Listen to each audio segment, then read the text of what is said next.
पैसा पाप भी कराता है और पैसा पुण्य भी कराता है। बोलो हाँ। पैसे से दो काम होते हैं, पाप और पुण्य। बताओ पैसे से पाप कैसे होता है? पैसे से पाप कैसे होता है? आपके पास ज्यादा पैसा है तो आपने पैसे से पाप कौन सा किया? नाचने वाली को घर पे बुला लिया, चल घर पे ही नाच। वारों में जा रहे हैं, क्लबों में जा रहे हैं, पराई औरतों के कंधे पे हाथ रख के आप भांगड़ा डिस्को कर रहे हैं। क्या है ये पाप है कि पुण्य है? तो पैसे से आप क्या कर रहे हैं, क्या कमा रहे हैं? फिर पराई स्त्री के संग नाच रहे हैं तो ये पाप है। तो पैसा ही तो पाप करा रहा है। यदि पैसा ना होता तो आप क्लबों में क्यों जाते? बोलो हाँ। क्योंकि क्लबों में कोई गरीब आदमी नहीं जा सकता ना, पैसे वाले ना जाएगा, और जाके वहां पाप और पैसे से पाप भी हुआ। क्लबों में गए, गलत काम किया। कुछ लोग क्या करते हैं, नचनियों को बुला लेते हैं और अपने मुंह पर नोट फंसाते हैं और उससे कहते हैं तू निकाल। हाँ क्या सही बोल रहे हैं?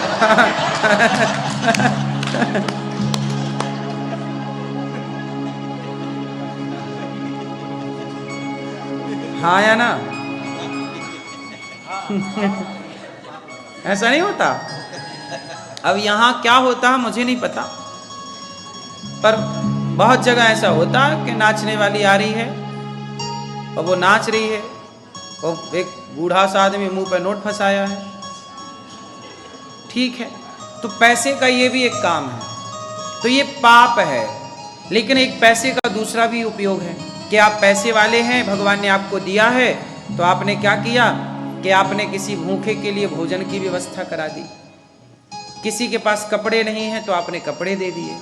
किसी बेटी का ब्याह नहीं हो रहा है, उसका बाप बहुत गरीब है, बेटी के ब्याह का खर्चा नहीं उठा पा रहा है, तो आपने उस बेटी का कन्यादान ले लिया, कन्यादान आपने कर लिया। ये भी काम पैसे से होंगे। आप किसी को 4 रोटी खिलाएंगे ना, उसके लिए आपको पैसे चाहिए। बोलो हाँ। तो पैसे चाहिए, बिना पैसे के आप किसी को रोटी का दान कैसे करेंगे? तो पैसे से रोटी भी आप खिला के पुण्य कमा सकते हैं। आप पैसे से प्याऊ लगवा सकते हैं, पैसे से आप किसी के पाँव में जूता पहना सकते हैं, पैसे से आप किसी अनाथ बच्चे को पढ़ा लिखा के उसे उसके पाँव पे खड़ा कर सकते हैं। पैसे के बहुत उपयोग हैं। पैसा हमारे पास आया, ये दास अनिरुद्ध के पास जब पैसे आए तो हमने उस पैसे का क्या किया? देखो, हमने सबसे पहले भागवत करनी शुरू की। हमने सबसे पहले 2006 में पढ़ने के लिए, हमारी जन्मभूमि मध्य प्रदेश में जबलपुर जिला के पास है, वहाँ से हम पढ़ने के लिए वृंदावन गए। 2006 17 जुलाई 2006 में हमने पढ़ाई की 2006, 7, 8, 9, 10। फिर 2007 से ही हमने काम भी शुरू कर दिया, पढ़ते भी और भक्तों को कथा भी सुनाते। ऐसे करते करते जब 2010 आया, 2011 आया, 12 आया, 15 आया, तो हमने कथाएं शुरू कर दी। लोगों को कथा सुनाने भारत के कोने कोने में जाने लग गए। तो लोगों ने कथा सुननी शुरू कर दी और कथा सुननी और मुझे दक्षिणा देनी शुरू कर दी। तो 2019 आते आते मेरे पास पैसे आ गए। तो मैंने सोचा कि इतने पैसे आ गए, अब मैं इस पैसे का करूं क्या? ये मेरी अपनी बात है। मेरी उस समय तक कोई ज़रूरत ही नहीं थी, मेरी अपनी कोई ज़रूरत नहीं थी। मैं गांव का व्यक्ति हूं। बचपन में मैं भीख मांगा करता था गांव में, घर घर जाके भिक्षाम देही। इतनी गरीबी थी घर में कि हमारी माँ तभी भोजन बनाती थी जब हम भिक्षा लेके आ जाते थे। हम जाते थे भिक्षा मांगने। भिक्षा समझते हैं? भीख बोलते हैं गांव में। भीख मांगने जाते थे तो गांव में माताएं सुपड़ा होता ना, सूपा, सुपड़ा जानते हैं आप? उसमें सीधा लगा के देती थी। सीधा समझते हैं? आटा, दाल, चावल, थोड़ा नमक के ढेला। तो हम झोली लेके जाते थे 3, तो आटे को खाली करें, चावल में चावल को, दाल में दाल को मिलाएं।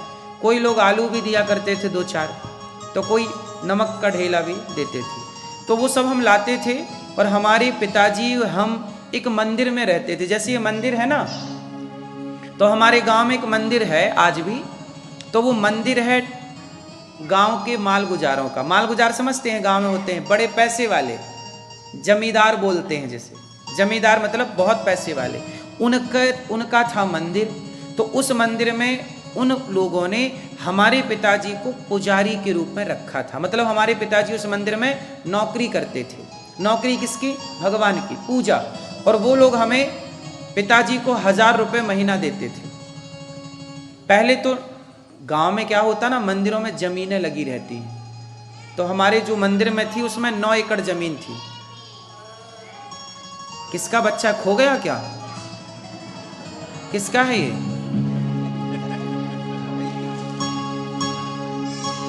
तो गांव में क्या होती है, मंदिरों में क्या लगती है? गांव में क्या लगती है मंदिरों में? जमीन। तो हमारे पिताजी वो 9 एकड़ जो खेती थी, तो वो गांव के लोगों ने मंदिर के नाम से दे रखी थी कि आप इसी को जोतिए, बोइए, जो आए भोग लगाइए भगवान जी का, और कोई भी आए तो उसकी सेवा करिए। फिर कुछ दिनों के बाद गांव के उन लोगों ने कहा कि आप हमारा मंदिर खाली करके जाओ। तो उन्होंने अपना मंदिर करा लिया खाली, चूंकि हमारा तो था नहीं। अच्छा, उस समय तक हमारे पिताजी के पास रहने को घर नहीं था। गरीबी इतनी थी कि भिक्षा मांगते थे। वो जमीन उन्होंने वापस ले ली जो दी थी, 9 एकड़ वापस ले ली। अब हमारे पिताजी के पास कोई काम नहीं। पूजा भी उन्होंने बंद करा दी कि आप मंदिर की पूजा नहीं करेंगे। उन्होंने दूसरा पुजारी बुला लिया। तो अब हम लोग हो गए बेरोजगार। तो अब घर में ये स्थिति थी कि पैसे नहीं थे, रोटी कहाँ से आए। ये बात 1997-98 की है। तो हमारे, फिर हम जाते थे गांव में भिक्षा मांगने। तो भिक्षा मांग के जो लाए उसी से फिर धीरे धीरे करके पिताजी ने एक छोटा सा घर बनाया। उस घर में आज भी हम लोग रहते हैं गांव में, और उसी घर में रह करके सब सेवाएं करते हैं। तो भिक्षा मांगते थे, जो मिल जाए खाते थे। कोई संत आ जाए तो उसी से खिलाते थे। फिर हमने भागवत पढ़ी और फिर काम शुरू किया, तो पैसे आने लग गए। जब पैसे आए तो हम 2019 आया, 2018 आया, तो 18-19 में हमारे पास पैसे इतने आ गए कि अब हमें लगा कि हमारे पास तो हमारी ज़रूरत से ज़्यादा पैसा आ गया। क्योंकि हम तो ठहरे भीख मांगने वाले, और भीख मांगने वाले की इच्छाएं कितनी हैं, जरा सी। तो हमारी कामनाएं हो गई पूरी। हमें तो रोटी चाहिए थी, कपड़ा चाहिए था। सोचिए, हमारे यहाँ टीवी नहीं थी तो हम दूसरों के घर टीवी देखने जाते थे। हमारे यहाँ टीवी आई 2009 में। 2009 में क्या आई? टीवी। पहली बार हमारे पिताजी पूरी जिंदगी में टीवी नहीं ला पाए। फिर हम लोगों का मन था टीवी देखने का, तो हम ही टीवी लाए, और 2009 में टीवी आई पहली बार। इसके बाद जब हम काम करने लगे, पैसे आने लगे, तो हमारी ज़रूरत से ज़्यादा पैसे आ गए। तो देखो उस समय हमने क्या डिसीजन लिया। जबकि हम तो बिल्कुल गरीब थे, पैसे ज़्यादा आए थे तो हम उस पैसे का और भी उपयोग कर सकते थे। पर 2019 आया तो कोरोना आ गया। क्या आ गया? 2020 की शुरुआत में क्या आ गया पूरी दुनिया में? कोरोना। और कोरोना जब आया, उस समय तक हम काम कर चुके थे और हमारे पास लगभग 3 लाख रुपए इकट्ठे हो गए थे। कितने रुपए इकट्ठे हो गए? लगभग 3 लाख रुपए हो गए। 3 लाख उस समय थे जब कोरोना आया। तो हमें लगा कि अभी ये 3 लाख हैं, क्या करें। तो उसी समय क्या हुआ कि वृंदावन में जो फुटपाथ पे संत लोग सोते थे, जो रिक्शा चलाते थे, तो वृंदावन में आने बंद हो गए लोग कोरोना में। तो रिक्शा वालों की रिक्शा चलने बंद हो गए, मजदूरों की मजदूरियां बंद हो गई, क्योंकि कोई भी नहीं आता। तो वो रिक्शे वाले जो थे ना, वो मेरे से आके बोले कि महाराज जी, मेरे पास ना आटा नहीं बचा, कोरोना चल रहा, आटा नहीं है मेरे पास। किसी ने कहा कि हमारे बच्चों के लिए अब रोटी की व्यवस्था नहीं है, क्योंकि मजदूर थे, वो रिक्शे पर निर्भर थे। क्या करें? तब मैंने कहा मेरे पास पैसे हैं। तो फिर मैंने क्या किया, उसी कोरोना में भागवत फिर शुरू की कि अब भागवत करके जो भी कमाऊंगा तो आप सबकी रोटी के लिए कमाऊंगा। और वो जो 3 लाख थे, वो 3 लाख भी मैंने सेवा में खर्च किए कि मेरी ज़रूरत तो है नहीं, अब मेरी जो ज़रूरतें थी रोटी कपड़ा मकान की वो पूरी हो गई। अब उस ज़रूरत के बाद मेरे पास 3 लाख हैं, अब मैं उस 3 लाख का क्या करूं? तो मैंने सेवा शुरू की। सबसे पहले अन्न क्षेत्र चालू हुआ कि कोई भी भक्त आएगा, कोई भी साधु आएगा, कोई भी व्यक्ति आएगा तो गौरी गोपाल से भूखा नहीं जाएगा, ठीक है, सबको भोजन। फिर मेरे पास क्या हुआ, वृद्ध माताएं आने लग गई।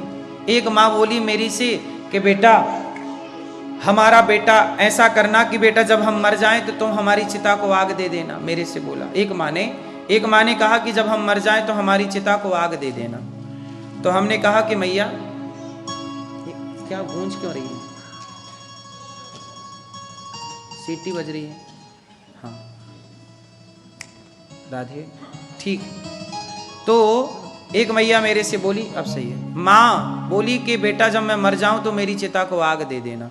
मैंने कहा मैया आपका बेटा है, आप मेरे से आग क्यों चाहती हो?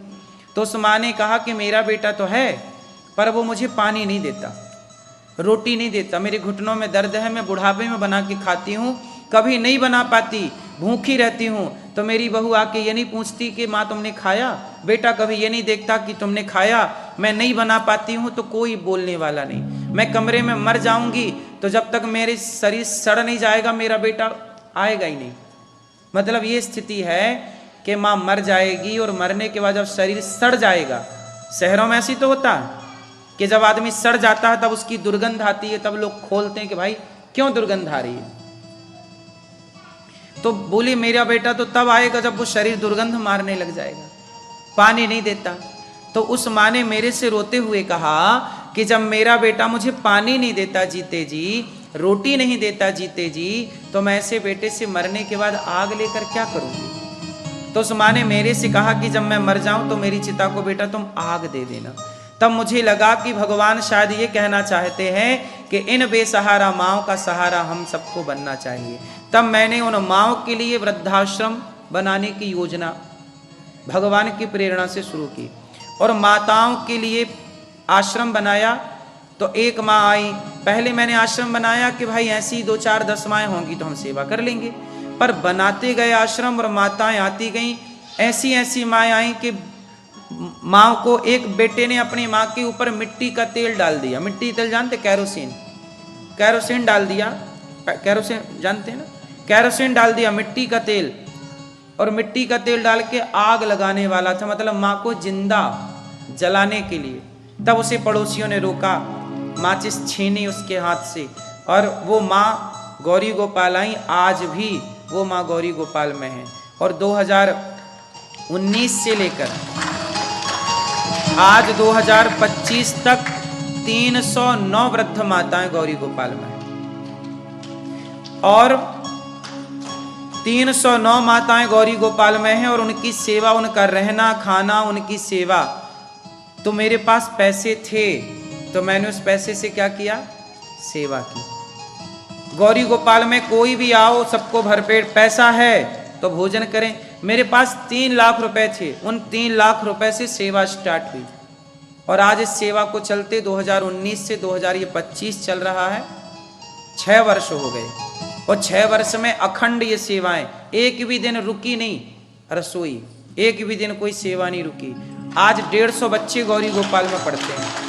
एक बच्चा मेरे पास आया, बोले मेरे माँ नहीं है, मेरा बाप नहीं है, मेरी दादी ने मुझे पाला पर अब दादी मर गई, अब मेरा कोई नहीं है। ऐसे अनाथ बच्चों के लिए गौरी गोपाल गुरुकुल बना, जहां आज वर्तमान में 150 बच्चे पढ़ते हैं। तो ये सब कैसे हुआ? पैसों से हुआ, पैसे से होगा, लेकिन पैसे होने के बाद भी क्या होनी चाहिए? इच्छा शक्ति। यदि आपकी इच्छा शक्ति ही नहीं है तो पैसे तो मेरे पास भी आ रहे थे तो मैं भी जोड़ लेता ना, बैंक बैलेंस बना लेता, पर मुझे लगा बैंक बैलेंस में क्यों बनाऊं, मैं किसके लिए जोड़ता। ये देखो, ये माताएं टीवी पे देख रही हो, ये पार्वती मैया है मेरी, ये लगभग लगभग 95-96 साल की मैया है, लगभग 100 साल की। इनके कोई बेटा बेटी नहीं आने को तैयार है। ये माँ की सेवा ये दास करता है, मैं उनके पाँव, ऐसी 300 माताएं हैं। इन माँ का कोई नहीं है, ना इनका फोन आता किसी बेटे का, ना किसी को फर्क पड़ता। अब इनकी मृत्यु होगी तो कंधा भी हमें ही देना, तेरवी भी हमें ही करना, कोई आएगा इसकी कोई उम्मीद नहीं है। ये सब हमारी माताएं हैं जिनके अपनों ने छोड़ रखा है। तो ये सारे काम, ये देखो वृंदावन में बंदर सेवा, मुझे लगता है कि जितने बंदर हैं सबको चना और केला नित्य वहां पर सेवा होती। मैं खुद जाके बंदरों की सेवा करता हूं। मैं भी पैसे जोड़ लेता, लेकिन मैं ये बताओ पैसा क्यों जोड़ूं, किसके लिए जोड़ना। मेरे पिताजी ने मुझे पैसे नहीं दिए, मेरे पिताजी ने मुझे टैलेंट दिया है। क्या दिया है? पैसे नहीं दिए, ऐसी काबिलियत दे दी कि मैं कहीं भी जाऊं तो अपना कमा के खा सकता हूं। वो केवल अपना नहीं खा सकता, मैं 1000-2000 लोगों को भगवान की कृपा से, भगवान ही सब करते हैं, पर सबको भोजन देने के लायक हमें ईश्वर ने बनाया है, तो सबकी सेवा भी कर सकता हूं।